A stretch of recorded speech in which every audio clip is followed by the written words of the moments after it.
विद्या निर्माण क्लास में आप सभी का स्वागत है। आज हम क्लास 10th के यानी कि क्लास 10th के साइंस में इंपॉर्टेंट क्वेश्चन को पढ़ने वाले हैं, जो कि एग्जाम में बार बार पूछते रहता है। यानी कि एग्जाम को मद्देनजर देखते हुए यानी कि साइंस में क्वेश्चन को बताया जाएगा जो इंपॉर्टेंट होता है, जो एग्जाम में पूछा जा सकता है। ठीक है दोस्तों, यानी कि पढ़ना वही है जो एग्जाम में आ सकता है, आलतू फालतू चीज को नहीं पढ़ना। ठीक है दोस्तों, चलिए आइए देखते हैं इन प्रश्नों को जो एग्जाम में पूछते रहता है। ठीक है दोस्तों, सबसे पहला नंबर क्वेश्चन को पूछा गया यानी कि प्रकाश के परावर्तन के कितने नियम हैं।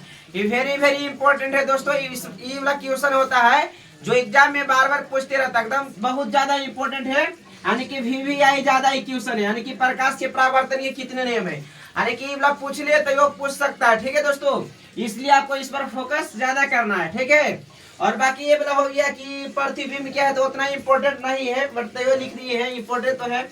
और प्रतिबिंब दो प्रकार का होता है, जो ये वाला भी उतना इम्पोर्टेंट नहीं लेकिन इम्पोर्टेंट है। यानी कि ये दोनों से ज्यादा वाला इम्पोर्टेंट है, जो कि प्रकाश के परावर्तन के कितने नियम होते हैं, ये वाला ज्यादा इम्पोर्टेंट होता है।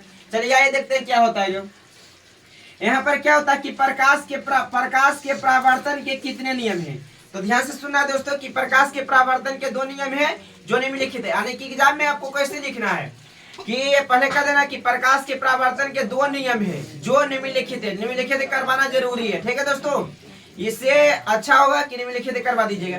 तो पहला होता है क्या, यानी कि प्रकाश के परावर्तन के पहला नियम क्या होता है कि आपतित किरण, परावर्तित किरण तथा आपतन बिंदु पर डाला गया विलंब तीनों एक ही तल में स्थित होता है।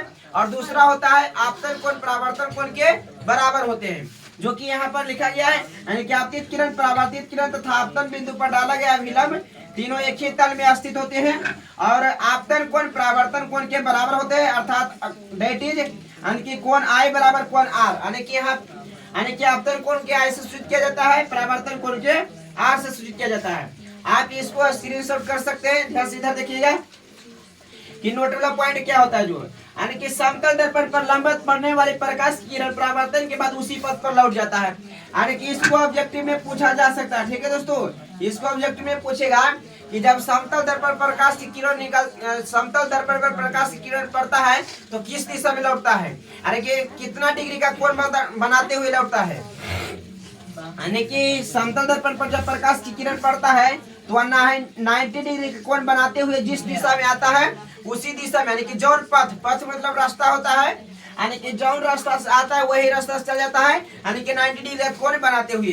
तो यहाँ से क्वेश्चन पूछ सकता है कि जब समतल दर्पण पर प्रकाश की किरण पड़ता है तो कितना डिग्री का कोण बनाते हुए वापस लौटता है, तो 90 डिग्री आप टिक कर दीजिएगा। ठीक है दोस्तों, उसके बाद जानते हैं व्हाट इज इमेज, यानी कि प्रतिबिंब क्या है। यानी कि प्रतिबिंब क्या होता है तो जान लेते हैं। प्रतिबिंब क्या, प्रतिबिंब मतलब क्या होता है, यानी कि प्रतिबिंब मतलब इमेज। इमेज मतलब क्या होता है, इमेज मतलब होता है फोटो। ठीक है दोस्तों, चलिए आइए देखते हैं प्रतिबिंब क्या है। व्हाट इज इमेज, यानी कि किसी बिंदु स्रोत से आ रही प्रकाश की किरणें, ध्यान से समझना है दोस्तों, किसी बिंदु स्रोत से आ रही प्रकाश की किरणें दर्पण से परावर्तन के बाद जिस बिंदु पर मिलती है या मिलती हुई प्रतीत होती है उसे उस बिंदु स्रोत का प्रतिबिंब कहा जाता है। ठीक है दोस्तों, यानी कि किसी बिंदु स्रोत से आ रही प्रकाश की किरणें दर्पण से परावर्तन के बाद जिस बिंदु पर मिलती है या मिलती हुई प्रतीत होती है उसे उस बिंदु स्रोत का प्रतिबिंब कहा जाता है। यहाँ पर समझ जाना है आपको।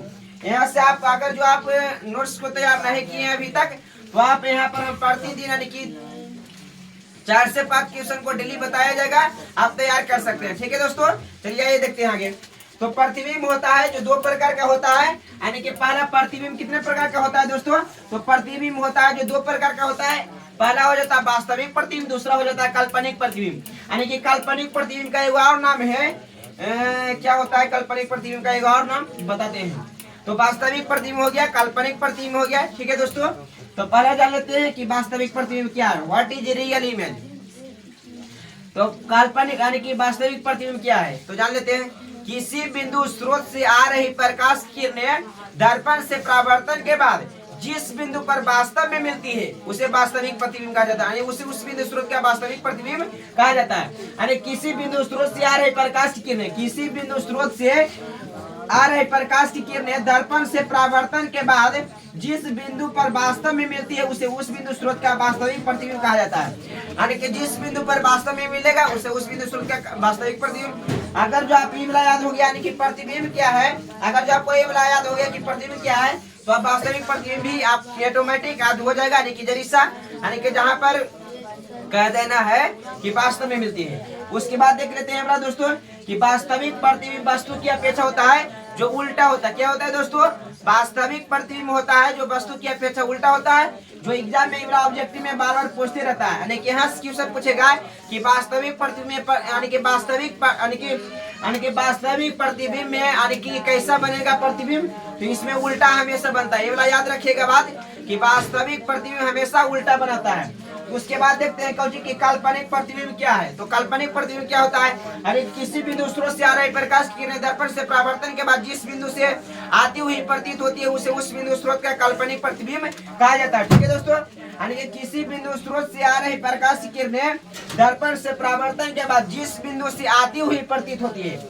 यहाँ पर ध्यान से देखना है दोस्तों, यहाँ पर गलत लिखा गया है कि किसी बिंदु स्रोत से आ रही प्रकाश किरणें दर्पण से परावर्तन के बाद जिस बिंदु से यहाँ पर ध्यान देना है दोस्तों कि जिस बिंदु से आती हुई प्रतीत होती है, आती हुई यानी कि आती हुई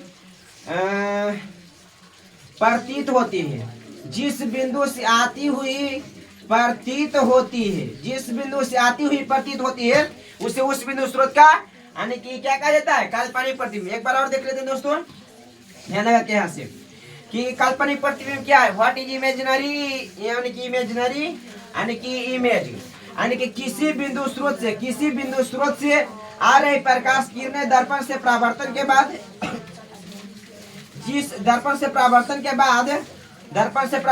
जिस बिंदु से आती हुई प्रतीत होती है, जिस बिंदु से आती हुई प्रतीत होती है उसे उस बिंदु स्रोत का क्या कहा जाता है दोस्तों?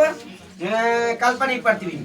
ये वाला भी क्वेश्चन पूछते रहता है, यानी कि काल्पनिक प्रतिबिंब होता है जो वस्तु की अपेक्षा हमेशा सीधा होता है। अगर जो आपको काल्पनिक प्रतिबिंब देखा पूछेगा कि कैसा होता है, तो उल्टा होता है। काल्पनिक प्रतिबिंब में उल्टा होता है और काल्पनिक प्रतिबिंब में सीधा होता है और वास्तविक प्रतिबिंब में उल्टा होता है। ठीक है दोस्तों, तो आप सही ढंग से समझ गए होंगे। आप उम्मीद करते हैं दोस्तों कि आप अच्छे तरीके से समझ गए होंगे। बाकी आज भर के लिए इतना ही रहने देते हैं दोस्तों, बाकी विशेष के लिए कल बताया जाएगा। ठीक है दोस्तों, थैंक यू।